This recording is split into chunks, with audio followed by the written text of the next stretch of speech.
शांति 3 मार्च 2025 प्रातः मुरली बाबा कहते मीठे बच्चे एही बेहद्र नाटक को सदा सर्वदा स्मृति रे रखिले असरंती खुशी रहिबो। एही नाटक रे जो माने बहुत भल पुरुषार्थी एवं अनन्य अटंती सेमानकर पूजा मध्य अधिक होइथाए। एही बेहद्र नाटक को सदा सर्वदा स्मृति रे रखिले असरंती खुशी रहिबो। एही नाटक रे जो माने बहुत भल पुरुषार्थी एवं अनन्य अटंती सेमानकर पूजा मध्य अधिक होइथाए। प्रश्न केउ स्मृति दुनियार सबु दुखरु मुक्त करि देइथाए एवं सर्वदा हर्षित रहिबार उपाय कौन? केउ स्मृति दुनियार सबु दुखरु मुक्त करि देइथाए एवं सर्वदा हर्षित रहिबार उपाय कौन? उत्तर सर्वदा स्मृति रहू कि एबे आमे भविष्यतर नुआ दुनिया को जाउछु। भविष्यतरे मिलिबाकु जाउथिबा खुशीर स्मृति रे रहिबा द्वारा वर्तमानर दुख भूली होई जिवो। एही विघ्नर दुनिया रे विघ्न तो निश्चित आसीबो, किंतु जदि स्मृति रे रहिबो जे ही दुनिया रे मु आउ अल्प दिन रहिबी तेबे सर्वदा हर्षित होई रहिबो। गीत जाग सजनिया जाग। ओम शांति। एही गीत बहुत प्रेरणादायी अटे। गीत सुनिबा द्वारा ही ऊपर आरंभ करी 84 जन्मर रहस्य बुद्धि रे आसी जाउछि। एकथा मध्य पिला मानकु बुझाई दिया जाइछि जे तुमी जेतेबेले ऊपर आसुछ तेबे भाया सूक्ष्म लोक होई आसुनाह, एबे भाया सूक्ष्म लोक होई जीव। सूक्ष्म लोक विषय रे बाबा एबे ही बुझाउछंती।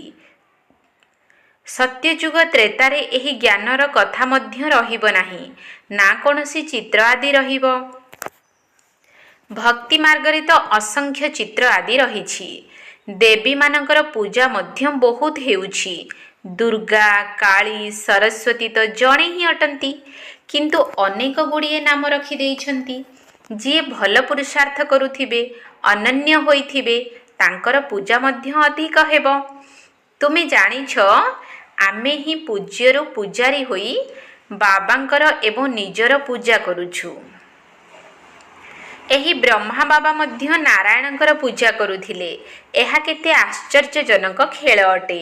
जेपरि नाटक देखिबा द्वारा खुशी मिली थाए सेहीपरि एहा मध्य बेहद्र नाटक अटे, किंतु एहाकु केही भी जानि नाहंती। तुम बुद्धि रे एबे सारा ड्रामार रहस्य रहिछि। एही दुनिया रे केते असरंती दुख रहिछि। तुमी जानिछ एबे बाकी आउ अल्प समय रहिछि। आमे नुआ दुनिया को जीवा। अंतर्मन रे भविष्यतर खुशी रहिले ताहा एही दुख को भुलाई देई थाए। बाबांक पाखकु चिठी लेखुछंती। बाबा बहुत विघ्न पड़ुछि, क्षति हेउछि। बाबा कहउछंती किछि भी विघ्न आसु, आज लक्ष्यपति अछ काली दरिद्र होई जाउछ। तुमको तो भविष्यतर खुशी रे रहिबार अछि ना। एहा हेउछि रावणर आसुरी दुनिया। चालू चालू कौनसी ना कौनसी विघ्न पड़िबो। एही दुनिया बाकी अल्प दिन रहिछि, पुणी आमे असरंती सुखर दुनिया को जीवा। ब्रह्मा बाबा कहउछंती ना काली श्यामल थिली गाँर पिला थिली, एबे बाबा हमको ज्ञान देई गोरा करुछंती। तुमी जानिछ बाबा बीज रूप अटंती, सत्य और चैतन्य अटंती। तांको सुप्रीम आत्मा कहा जाउछि। से सर्वोच्च स्थानर निवासी अटंती, पुनर्जन्म रहित अटंती। आमे समस्ते जन्म मरण चक्र रे आसुछे, किंतु से विशेष कर्तव्य पाई रहिछंती। तांको तो अंत समय रे आसी समस्तंकर सद्गति करिवार अछि। तुमे भक्ति मार्ग रे जन्म जन्मांतर गायन करी आसीछ। बाबा आपण आसिले आमे आपणकर ही होई जिवु। मोर तो एकमात्र बाबा अछंती, अन्य केही नाहंती। आमे बाबांक साथी रे ही जीवु। एहा हेउछि दुखर दुनिया। भारत केते गरीब अटे। बाबा कहउछंती मु भारत को ही साहुकार कराइथिली, पुणी रावण नर्क करि देइछि। एबे तुमे पिला माने बाबांक सम्मुख रे बसिछ। गृहस्थ व्यवहार रे मध्य बहुत रहुछंती। ସମସ୍ତଙ୍କୁ ତ ଏଠାରେ ରହିବାର ନାହିଁ। ଗୃହସ୍ଥ ବ୍ୟବହାରରେ ରୁହ, ଭଲେ ରଙ୍ଗୀନ କପଡ଼ା ପିନ୍ଧ। କିଏ କହୁଛି ଧଳା କପଡ଼ା ପିନ୍ଧିବାକୁ? ବାବା କେବେ କାହାକୁ ଧଳା ପୋଷାକ ପିନ୍ଧିବାକୁ କହିନାହାନ୍ତି। ତୁମକୁ ରଙ୍ଗୀନ ଭଲ ଲାଗୁନାହିଁ, ତେଣୁ ଧଳା ବସ୍ତ୍ର ପିନ୍ଧୁଛ। ଯଦିଓ ଏଠାରେ ତୁମେ ଧଳା ବସ୍ତ୍ର ପିନ୍ଧି ରହୁଛ, କିନ୍ତୁ ଯେଉଁମାନେ ରଙ୍ଗୀନ ବସ୍ତ୍ର ପିନ୍ଧୁଛନ୍ତି, ରଙ୍ଗୀନ ଡ୍ରେସ୍ରେ ମଧ୍ୟ ଅନେକଙ୍କର କଲ୍ୟାଣ କରିପାରିବେ। ମାତାମାନେ ନିଜର ପତିଙ୍କୁ ମଧ୍ୟ ବୁଝାଉଛନ୍ତି। ଭଗବାନ ବାଚ ପବିତ୍ର ହେବାକୁ ପଡ଼ିବ। ଦେବତାମାନେ ପବିତ୍ର ଅଟନ୍ତି, ସେଥିପାଇଁ ତ ତାଙ୍କ ପାଖରେ ମୁଣ୍ଡ ନୁଆଉଛନ୍ତି। ପବିତ୍ର ହେବା ତ ଭଲ କଥା ଅଟେ ନା। ଏବେ ତୁମେ ଜାଣୁଛ ସୃଷ୍ଟିର ଅନ୍ତ ହେବ। ଅଧିକ ଧନ କ'ଣ କରିବ? ଆଜିକାଲି କେତେ ଡକାୟତି ହେଉଛି, କେତେ ଲାଞ୍ଚ ଆଦି ନେଉଛନ୍ତି। ବର୍ତ୍ତମାନ ସମୟ ପାଇଁ ଗାୟନ ରହିଛି। କାହାର ମାଟି ତଳେ ଦବି ରହିଲା, ତାଙ୍କର ହିଁ ସଫଳ ହେବ ଯିଏ ଭଗବାନଙ୍କ ନାମରେ ଖର୍ଚ୍ଚ କରିବେ। ଭଗବାନ ତ ଏବେ ସମ୍ମୁଖରେ ଅଛନ୍ତି। ବୁଦ୍ଧିମାନ ସନ୍ତାନମାନେ ନିଜର ସବୁ କିଛି ଭଗବାନଙ୍କ ନାମରେ ସଫଳ କରି ଦେଉଛନ୍ତି। ସବୁ ମନୁଷ୍ୟ ତ ନିଜେ ପତିତ ଓ ଦାନ ମଧ୍ୟ ପତିତମାନଙ୍କୁ ହିଁ କରୁଛନ୍ତି। ଏଠାରେ ତ ପୁଣ୍ୟ ଆତ୍ମାମାନଙ୍କର ଦାନ ଗ୍ରହଣ କରିବାକୁ ପଡ଼ିବ। ବ୍ରାହ୍ମଣମାନଙ୍କ ଛଡ଼ା ଆଉ କାହା ସହିତ କୌଣସି ସମ୍ପର୍କ ନାହିଁ। ତୁମେମାନେ ହେଉଛ ପୁଣ୍ୟ ଆତ୍ମା। ତୁମେ ପୁଣ୍ୟର କାମ ହିଁ କରୁଛ। ଏହି ଘର ଆଦି ତିଆରି ହେଉଛି, ସେଠାରେ ମଧ୍ୟ ତୁମେ ହିଁ ରହିବ। ପାପର ତ କୌଣସି କଥା ହିଁ ନାହିଁ। ଯାହା କିଛି ପଇସା ଅଛି, ଭାରତକୁ ସ୍ୱର୍ଗ କରିବା ପାଇଁ ଖର୍ଚ୍ଚ କରୁଛନ୍ତି। ନିଜ ପେଟରୁ କାଟି ଦେଉଛନ୍ତି। କହୁଛନ୍ତି, ବାବା ଆମର ଗୋଟିଏ ଇଟା ମଧ୍ୟ ଏଥିରେ ଲଗାଇ ଦିଅ, ତେବେ ସେଠାରେ ଆମକୁ ମହଲ ମିଳିଯିବ। ପିଲାମାନେ କେତେ ବୁଦ୍ଧିମାନ ଅଟନ୍ତି। ପଥର ବଦଳରେ ସୁନା ମିଳୁଛି। ବାକି ଅଳ୍ପ ସମୟ ହିଁ ଅଛି। ତୁମେ କେତେ ସେବା କରୁଛ। ପ୍ରଦର୍ଶନୀ, ମେଳା ଇତ୍ୟାଦି ବଢ଼ି ଚାଲିଛି। କେବଳ କନ୍ୟାମାନେ ଯୋଗ୍ୟ ହୋଇଯାଆନ୍ତୁ। କିନ୍ତୁ କନ୍ୟାମାନେ ବେହଦ ବାବାଙ୍କର ହେଉନାହାନ୍ତି, ମୋହ ଛାଡ଼ୁନାହାନ୍ତି। ବାବା କହୁଛନ୍ତି, ମୁଁ ତୁମକୁ ସ୍ୱର୍ଗକୁ ପଠାଇଥିଲି, ଏବେ ପୁନର୍ବାର ତୁମକୁ ସ୍ୱର୍ଗକୁ ଯିବା ପାଇଁ ପ୍ରସ୍ତୁତ କରୁଛି। ଯଦି ଶ୍ରୀମତକୁ ପାଳନ କରିବ, ତେବେ ଉଚ୍ଚ ପଦ ପାଇବ। ଏକଥା ଆଉ କେହି ବୁଝାଇ ପାରିବେ ନାହିଁ। ସାରା ସୃଷ୍ଟିର ଚକ୍ର ତୁମ ବୁଦ୍ଧିରେ ଅଛି। ମୂଳବତନ, ସୂକ୍ଷ୍ମବତନ ଓ ସ୍ଥୂଳବତନ। ବାବା କହୁଛନ୍ତି, ପିଲାମାନେ ସ୍ୱଦର୍ଶନ ଚକ୍ରଧାରୀ ହୁଅ। ଅନ୍ୟମାନଙ୍କୁ ମଧ୍ୟ ବୁଝାଇ ଚାଲ। ଏହି ଧନ୍ଦା ଦେଖ କିପରି। ନିଜକୁ ମଧ୍ୟ ଧନବାନ, ସ୍ୱର୍ଗର ମାଲିକ ହେବାକୁ ପଡ଼ିବ। ଅନ୍ୟମାନଙ୍କୁ ମଧ୍ୟ କରାଇବାକୁ ହେବ। ବୁଦ୍ଧିରେ ଏହା ହିଁ ରହିବା ଉଚିତ। କାହାକୁ କିପରି ରାସ୍ତା ବତାଇବୁ? ଡ୍ରାମା ଅନୁସାରେ ଯାହା ବିତିଗଲା, ତାହା ହେଉଛି ଡ୍ରାମା। ସେକେଣ୍ଡକୁ ସେକେଣ୍ଡ ଯାହା ହୋଇ ଚାଲିଛି, ତାକୁ ଆମେ ସାକ୍ଷୀ ହୋଇ ଦେଖୁଛୁ। ପିଲାମାନଙ୍କୁ ବାବା ଦିବ୍ୟ ଦୃଷ୍ଟି ଦ୍ୱାରା ସାକ୍ଷାତକାର ମଧ୍ୟ କରାଉଛନ୍ତି। ଆଗକୁ ଗଲେ ତୁମେ ବହୁତ ସାକ୍ଷାତକାର କରିବ। ମନୁଷ୍ୟ ଦୁଃଖରେ ତ୍ରାହି ତ୍ରାହି କରିବେ। ତୁମେ ଖୁସିରେ ତାଳି ବଜାଉଥିବ। ଆମେ ମନୁଷ୍ୟରୁ ଦେବତା ହେଉଛୁ, ତେବେ ନିଶ୍ଚିତ ନୂଆ ଦୁନିଆ ଦରକାର। ସେଥିପାଇଁ ଏହି ବିନାଶ ଅପେକ୍ଷା କରି ରହିଛି। ଏହା ତ ଭଲ କଥା ଅଟେ ନା।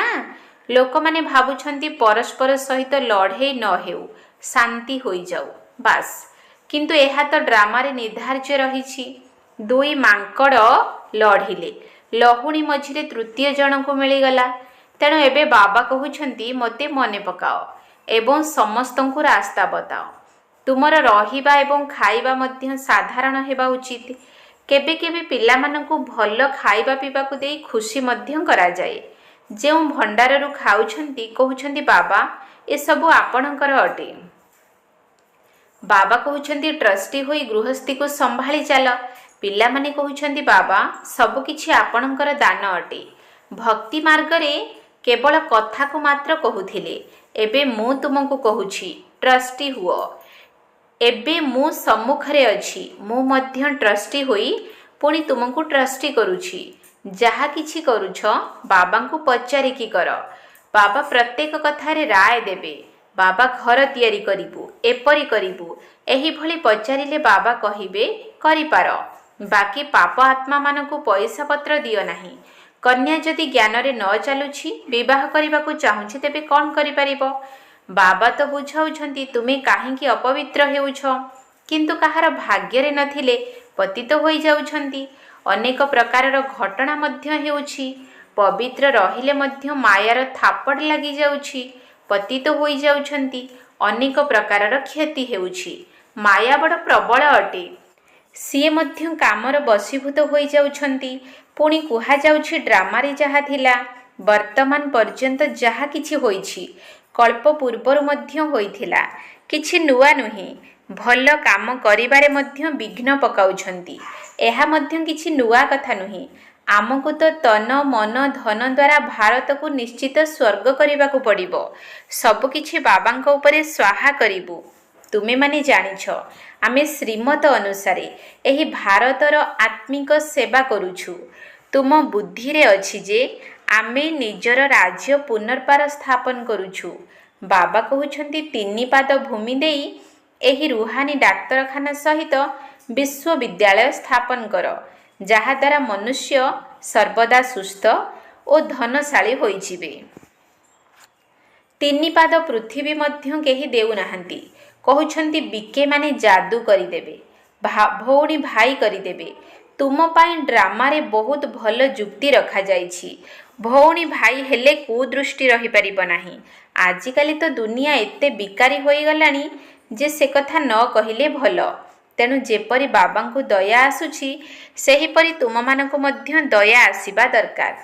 ବାବା ଯେପରି ନର୍କକୁ ସ୍ୱର୍ଗ କରାଉଛନ୍ତି, ସେହିପରି ତୁମ ଦୟାଶୀଳ ପିଲାମାନଙ୍କୁ ମଧ୍ୟ ବାବାଙ୍କର ସାହାଯ୍ୟକାରୀ ହେବାକୁ ପଡ଼ିବ।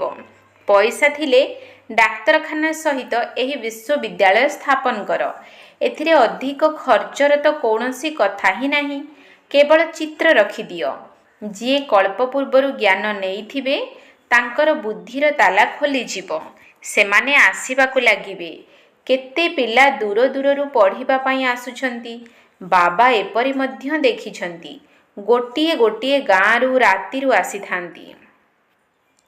ସକାଳୁ ସେଣ୍ଟରରେ ଆସି ଝୋଲି ଭରି କରି ଅର୍ଥାତ୍ ଜ୍ଞାନ ଶୁଣି ଚାଲି ଯାଉଛନ୍ତି।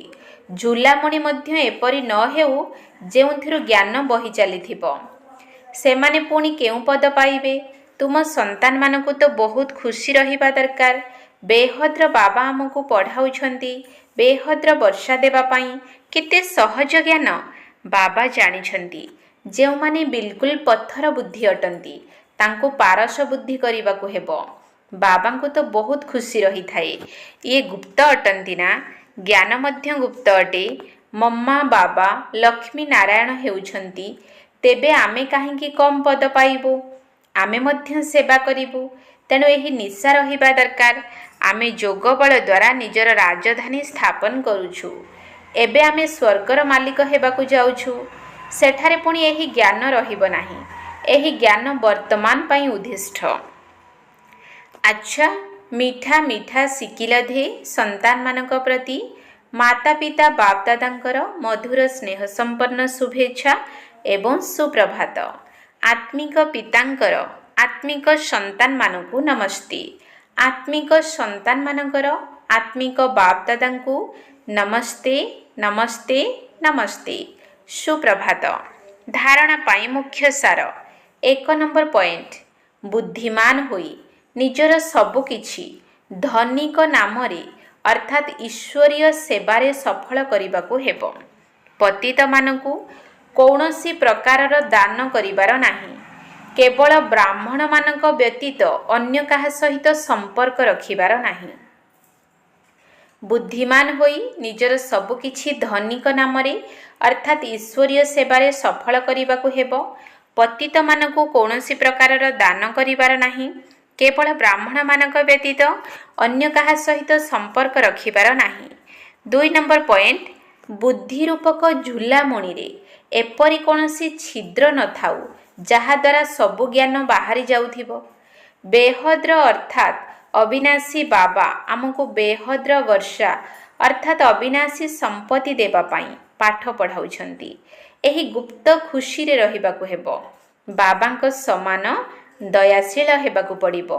ବୁଦ୍ଧି ରୂପକ ଝୁଲାମଣିରେ ଏପରି କୌଣସି ଛିଦ୍ର ନଥାଉ ଯାହାଦ୍ୱାରା ସବୁ ଜ୍ଞାନ ବାହାରି ଯାଉଥିବ। ବେହଦ୍ର ଅର୍ଥାତ୍ ଅବିନାଶୀ ବାବା ଆମକୁ ବେହଦ୍ର ବର୍ଷା ଅର୍ଥାତ୍ ଅବିନାଶୀ ସମ୍ପତ୍ତି ଦେବା ପାଇଁ ପାଠ ପଢ଼ାଉଛନ୍ତି। ଏହି ଗୁପ୍ତ ଖୁସିରେ ରହିବାକୁ ହେବ। ବାବାଙ୍କ ସମାନ ଦୟାଶୀଳ ହେବାକୁ ପଡ଼ିବ। ବରଦାନ।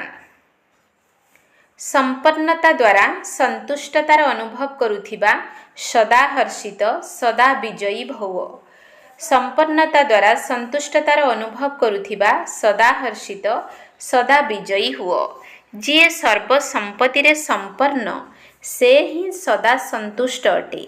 संतुष्टतार अर्थ हैला संपन्नता। जेपरि बाबा सबुथिरे संपन्न अटंती तांकर महिमारे सागर शब्द कुहाଯାଉଛି सेहिपरि तुमे पिला माने मध्य मास्टर सागर अर्थात संपन्न हुओ। ताहा हेले सर्वदा खुशी रे नाचिबाकु लागिबो। तुम भितरे खुशी व्यतीत अन्य किछि आसी परिबो नाही। तुमे संपन्न होइथिबा कारणरू केबे भी काहा उपरे विरक्त हेबो नाही। कौनसी प्रकारर अड़ुआ परिस्थिति बा विघ्न खेल भली अनुभव हेबो। समस्या गुड़िक मनोरंजनर साधन होइजिबो।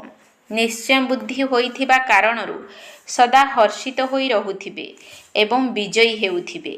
स्लोगान संवेदनशील परिस्थिति गुड़िकरे विचलित हुओ नाही। सेथिरु शिक्षा ग्रहण करी निजको परिपक्व कर। संवेदनशील परिस्थिति गुड़िकरे विचलित हुओ नाही।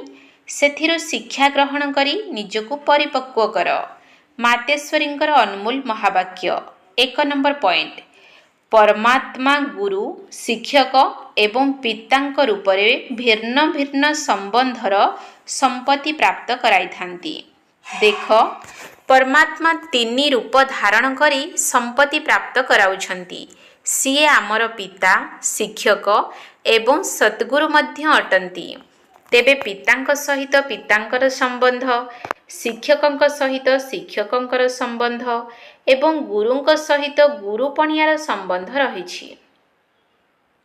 जदि बाबांकु छाड़पत्र देदेब तेबे संपत्ति किपरि मिलिबो।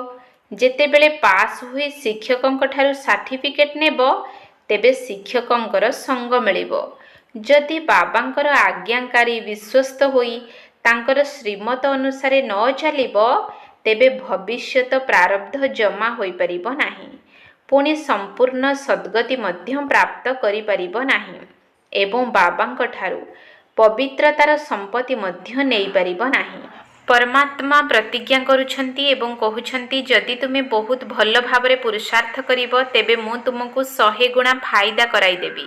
केवल नामको मात्र नुही किंतु तांक सहित गभीर संबंधरे मध्य रहिबा आवश्यक। अर्जुन को मध्य हुकुम करिथिले कि समस्तंको मार किंतु निरंतर मते मने पकाओ। परमात्मा तो समर्थ अटंती सर्वशक्तिमान अटंती। से निजर प्रतिज्ञार रक्षा अवश्य करिवे किंतु सेतेबेले करिवे जेतेबेले तुमे माने मध्य तांक सहित संबंध रक्षा करिवो। जदि चारिआडु बुद्धि को साउंटी आनी केवल परमात्मा सहित जोड़िबो तेबे जाई संपूर्ण संपत्ति प्राप्त हेबो। अव्यक्त इशारा सत्यता एवं सभ्यता रूपी संस्कृति को अपनाओ। 3 नंबर पॉइंट जोर रे आसी जदि केही सत्यता को सिद्ध करूअछि तेबे निश्चित रूपे सेथिरे किछि ना किछि असत्य समाहित होई रहिछि। केतेक संतान मानकर एपरि भाषा होई गलानी मु संपूर्ण सत्य कहूछि सतकड़ा 100 सत कहूछि किंतु सत्य को सिद्ध करिवार आवश्यकता ही नाही। सत्य एपरि जेपरि सूर्य ताहा केबे लुचि रही पारे नाही। भले केते भी बाधा विघ्न आसु किंतु सत्यतार प्रकाश केबे लुचि पारिब नाही। सभ्यतापूर्वक वाक्य सभ्यतापूर्वक चलणी एहिथिरे ही सफलता होइथाए। ओम शांति।